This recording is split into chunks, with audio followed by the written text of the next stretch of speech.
Okay. Yeah. Um, so I think I pulled this from your bio.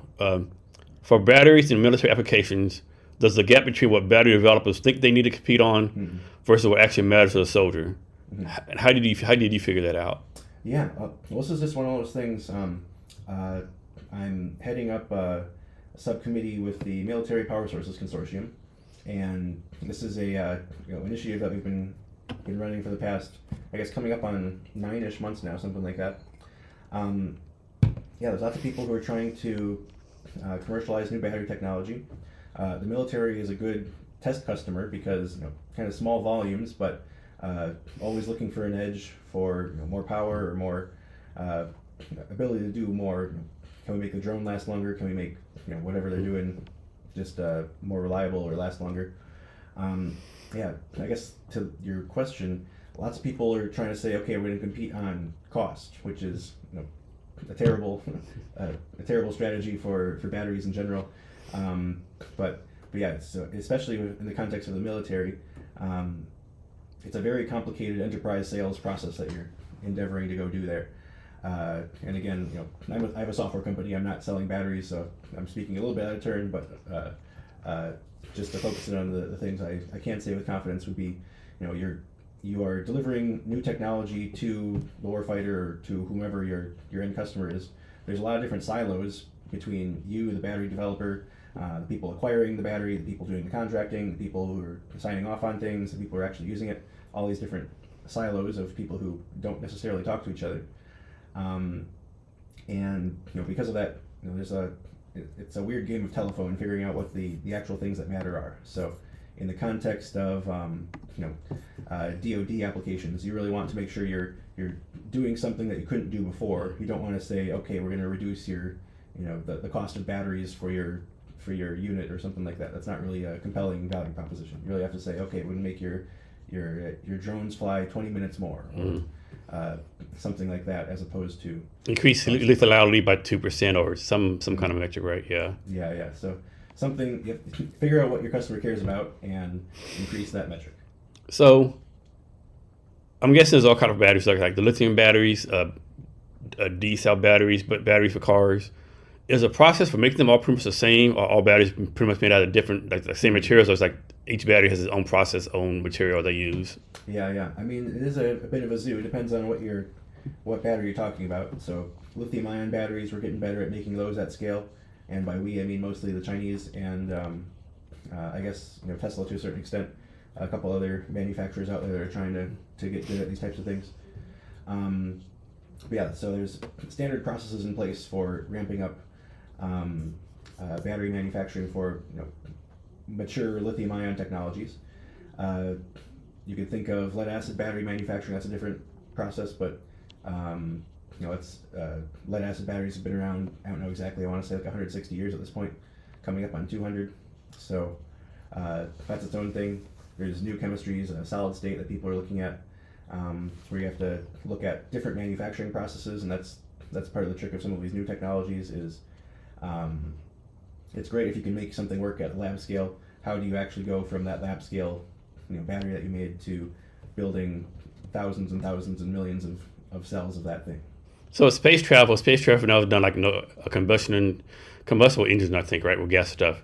Do you think there's a time in the future where all space travel will be done by batteries? No, I would say probably not. Probably not batteries.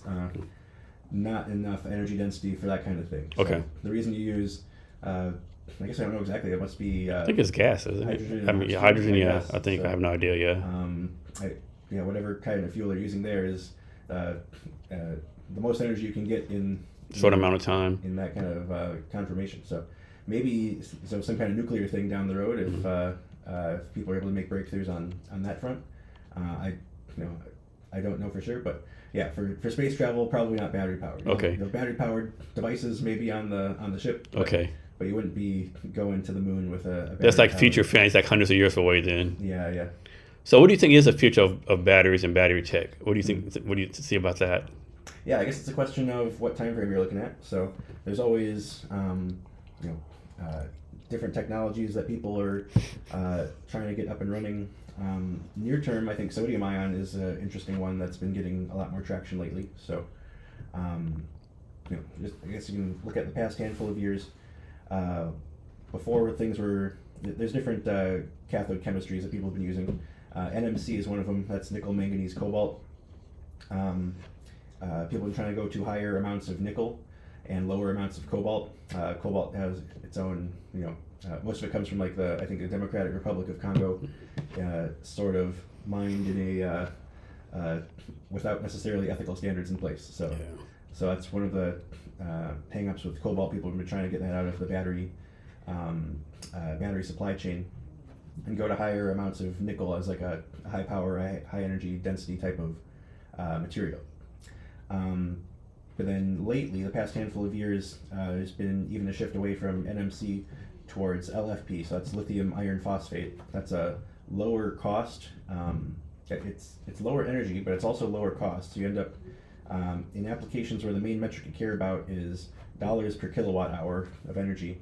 Then LFP tends to be a good choice for lots of things today. So I think I guess not off the top of my head. I want to say Tesla's been moving to LFP, and they had a separate chemistry as well that they were using, moving to LFP.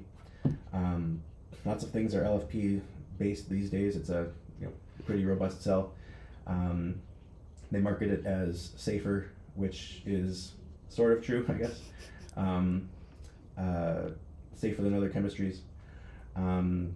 So yeah, LFP is kind of the one that's winning today. We'll see sodium ion is a similar type of value proposition where it's, again, a little bit lower energy density, but safer and cheaper overall is how it's marketed. We'll see if some of those things play out. But yeah, a handful of other types of chemistries that people are working on, just depending on your application. This is where you're not necessarily going to have one perfect battery that works for everything. You're kind of designing your battery around whatever application it's supposed to be powering. So. And you said cobalt comes from the Democratic Republic of Congo, right? And isn't the Congo one of the only countries that you can get cobalt at? Yeah, I don't know the exact supply chain, but I want to say something like 2/3 of all the cobalt comes from there.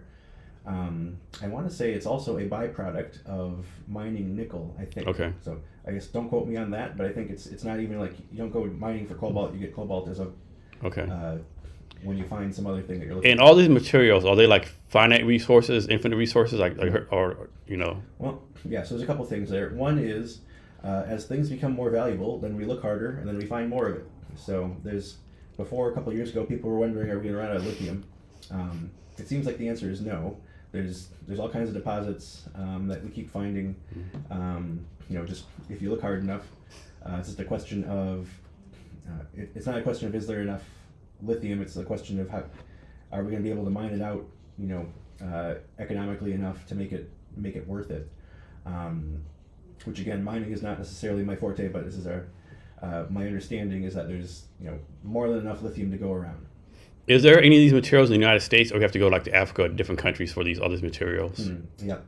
Let me see here. For lithium, there's plenty that we found. I don't know if there's too many active mines. I think Tesla put their gigafactory in Nevada because it's near where one of the lithium mines is. So I think that one might be active.